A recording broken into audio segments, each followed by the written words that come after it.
أداء رافينيا هذا الموسم كارثي جدا مع برشلونة. اللاعب لا يمرر صح ولا يراوغ صح ولا يسجل ولا يصنع ولا حول ولا قوة إلا بالله. بدأت أشك أنه لاعب ذو جنسية برازيلية. طريقة لعبه كلها مكشوفة وسيئة جدا. منذ قدومه إلى برشلونة واللاعب مستواه يتراجع. اللاعب يمشي على طريق فيليبي كوتينيو أو أكثر.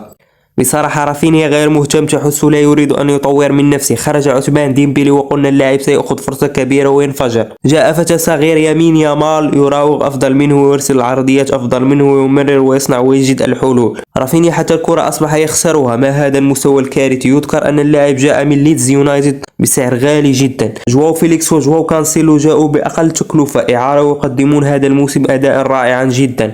والله يا رافينيا أنك خيب ظن جماهير البلوغرانا فيك. لاعب كان يأمل منه عشاق برشلونة وتشافي هرنانديز الكثير والكثير، لكن على أدائه هذا الموسم وعدم اهتمامه بالتطور أرى أنه سوف يكون خارج مخططات تشافي هرنانديز. سوف يكون لامين يامال الجناح مكانه مع فيران توريس. ولا أستغرب خروج رافينيا من أبواب كاتالونيا مثل البرازيلي الآخر فيليبي كوتينيو الذي هو كذلك جاء بسعر غالي جدا، أغلى صفقة في تاريخ برشلونة من ليفربول، وخذل جماهير برشلونة. وبالنهاية هل ترى رافينيا سوف يكون نسخة فيليبي كوتينيو الجديدة في برشلونة؟